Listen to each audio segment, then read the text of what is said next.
You're listening to Supervision with a Vision, where we discuss all things supervision. I'm your host, Sarah, professional counselor, marriage and family therapist, play therapist, eating disorder specialist, and cookie lover, with my co-host, Heather, marriage and family therapist, certified Together in Texas counselor, a Texas transplant from California, and outdoor adventurer. Hi, welcome to Supervision with a Vision. Today, Heather and I are talking about different pieces of advice that you might get from a seasoned counselor. We read Lessons from the Masters, published in Psychotherapy Networker 2020. Heather, the first point made in the article was be open to not knowing. Yeah. Do you think that's an important lesson you've learned as a counselor? I think it is something you need to remind yourself of every day.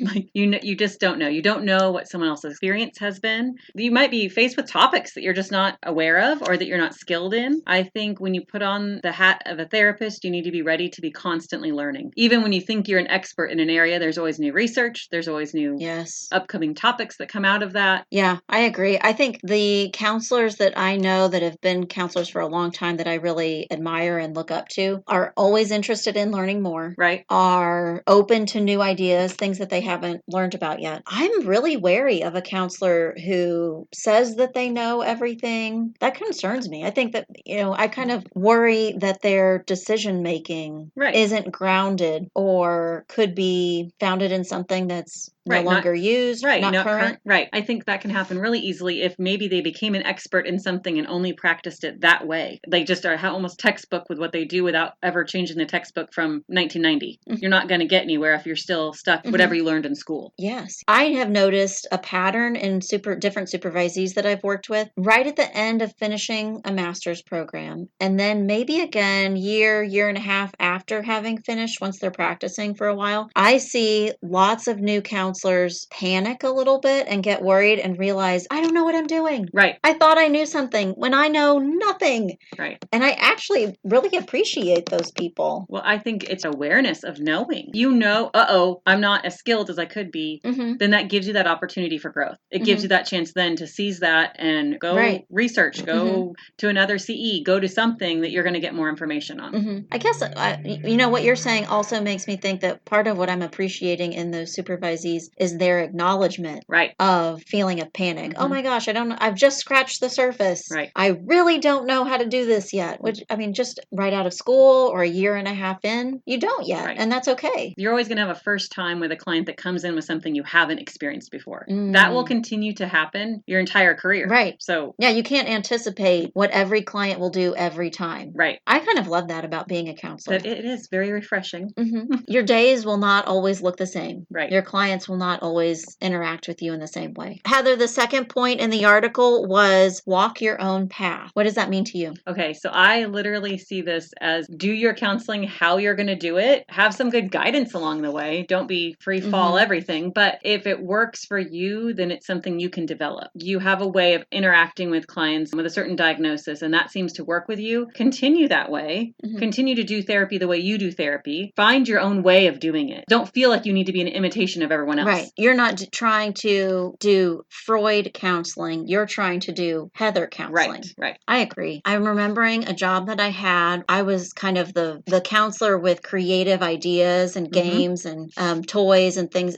Sometimes counselors would get stuck and not have a group idea or something, and they would come to my office and say, can I borrow or can I do that thing? And a piece of me would think, no. Right. Because you have to do it your way. Mm-hmm. You can't copy what I've done and expect that it's going to work the same way. And a lot of times I would maybe lend out a game or give them a ball or something, and they would come back and go, it just wasn't that great. Mm-hmm. They didn't participate. Well, because you didn't put your spin on it, your stamp. Right. So walk your own path to you means put your own stamp on it, make it yours. When I'm thinking about make your own path or walk your own path, it makes me think about what I thought counseling would be like, the kind of job I dreamed of or imagined imagined, even before I started a master's program or during. I think I was 4 or 5 years out of school and I got the dream job. Okay. It was actually the job that I'd hoped for The maybe whole as time? 18, 19, 20 years Oh, old. wow. Really, Okay. I made myself sick, physically sick, trying to hang on to that job and love it Right. because It's it was supposed to the be. best job. Right. Right. It was supposed to be the best job ever. I had pictured myself retiring. Mhm. Someone was going to throw me a retirement party in that break room. Right. I ended up working there a handful of years and quitting and moving on to something different.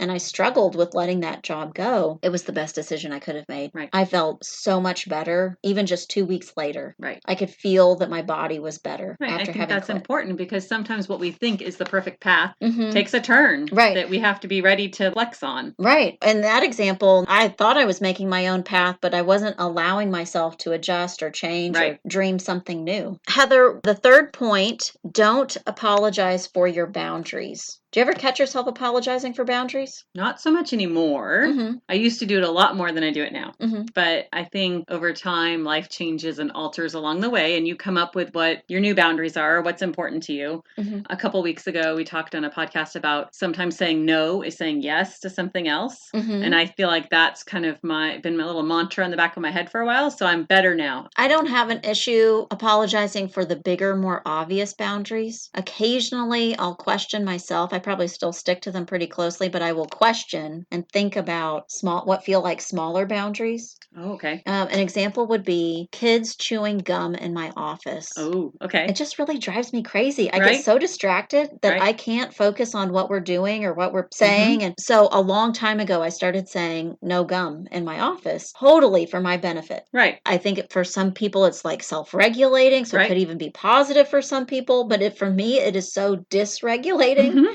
that I just can't Right. focus. I will occasionally question, am I being unreasonable? Does it really matter that much? And then I eventually circle back around to, it does to me. Mm-hmm. Right. It's going to alter how I'm doing my job. Mhm. So Mhm. it's important to have that out there.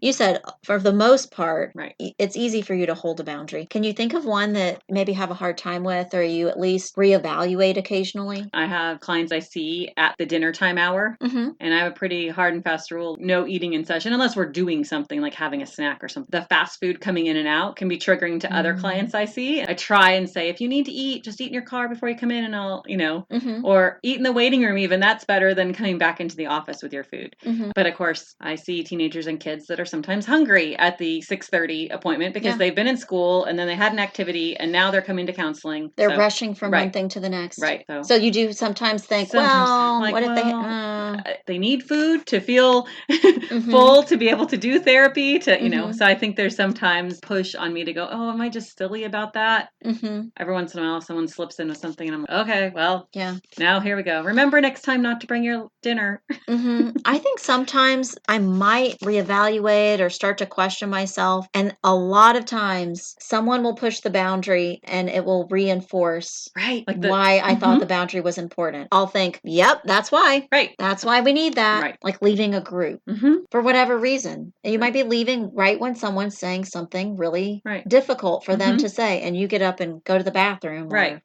Okay, the last point in our article this week, specialize. And actually, in the article, it repeated it 3 times. So Right. they really thought specialize was really important. I would tell you, and I probably need to do some workshop on this, but I've been doing this a very long time, and I could not pinpoint my specialty very well. I never went and pursued getting like play therapy certification. Mm-hmm. I had classes on it, and I've done CEs on it, but I've never quite gone that way. And maybe 50% of my clients are kids. I definitely love working with couples, and so I probably market that a little bit more, do more networking with couples therapists, things like that. It is one of those things I think I'm still working on. I'm still trying to figure out exactly that like specialized point. I love working with my older teenager clients, and I also have a few clients that are elderly that I just love working with those. So I have a really hard time with specialized. Like, I don't know, I specialize in relationships. How's that sound?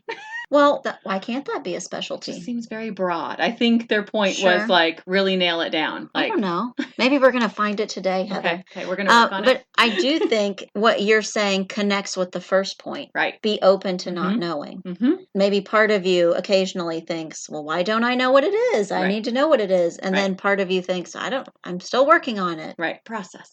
I get a lot of this type of question from supervisees lately. Mm-hmm. You and I have said this, I think, to each other. New credentials, certifications are sprouting up like weeds. Yes, everywhere. Yes. Every training now concludes with the option to continue to Mhm. get the certification if you're willing to go through a little more training and a lot more money. Right. Does it feel that way No, to you? absolutely. Yeah. I have a lot of supervisees who will ask me, what do you think of this credential? What do you think of that training? Mhm. What you have to know what holds meaning for you. There are a ton of trainings out there. Some of them just don't have the value Right. yet, maybe, or they're Mhm. not going to. They aren't marketable. No one Right. else knows what these trainings are. So if Mhm. you say, I have Sarah and Heather Right. certified approved Mhm. They're like, therapist training. great. They're going to, Okay. I mean, I don't know what that means to anybody else but you and I. To me, the most important thing is finding the thing that speaks to you, that holds meaning, Right. that you're going to get benefit, and I'm even going to say enjoyment out of for a long Absolutely. time. Oh, yeah. You cannot do our line of work without having some level of connection, enjoyment.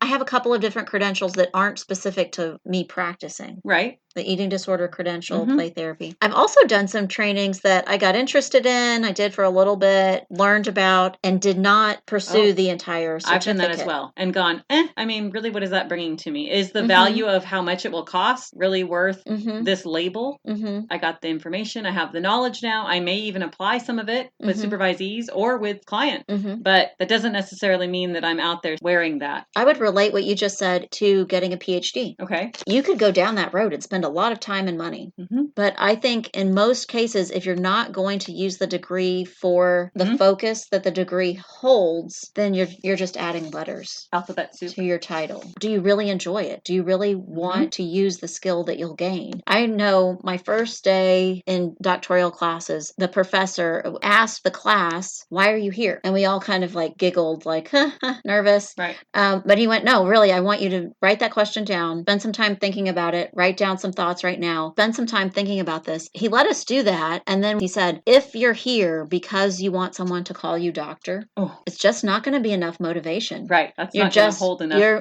going to get worn out, tired, frustrated. Mhm. That's just not good enough, a big enough prize at the end to get you through this. Right. I think he was right. I think the people in that room, or that was probably mostly their Mhm. focus, either they left or they found a bigger focus. Right. They found something else Right. that drove them to continue. Right. That's a great example. Yeah, so when supervisees tell me this, I don't have one suggestion. Right. It ends up being a conversation. What are you interested in? What do you like? Mhm. What do you not like? Right. And it may change. You may Mm. be something that's really important right now and specialize in this for right now. Mhm. But as your life changes and as things take a different path, you may decide, that work maybe needs to go a different direction. And maybe Mhm. I'm going to do this now. So it can change.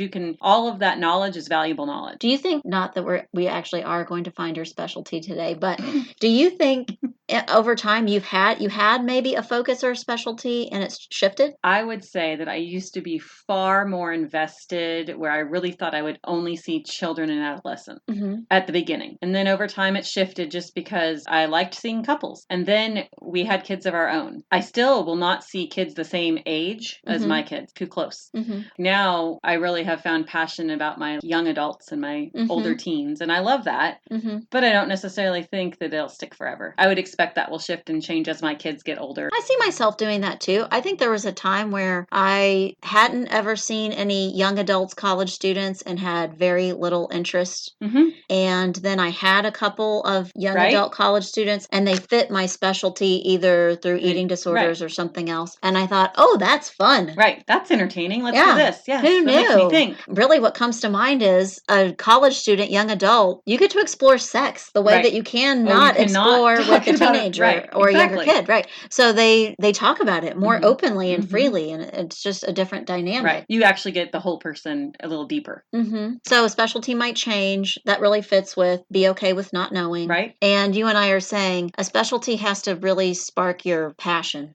It can't just be something that looks good or sounds good on paper. Or I think last week we talked about supervisors who's become supervisors either because it was the next step or their job told them to. That doesn't sound like a passion. Right. Ultimately, probably not a specialty because it's just not something that gets you excited. So there might not be a label. I may not have a label. I get to not have a label. Right.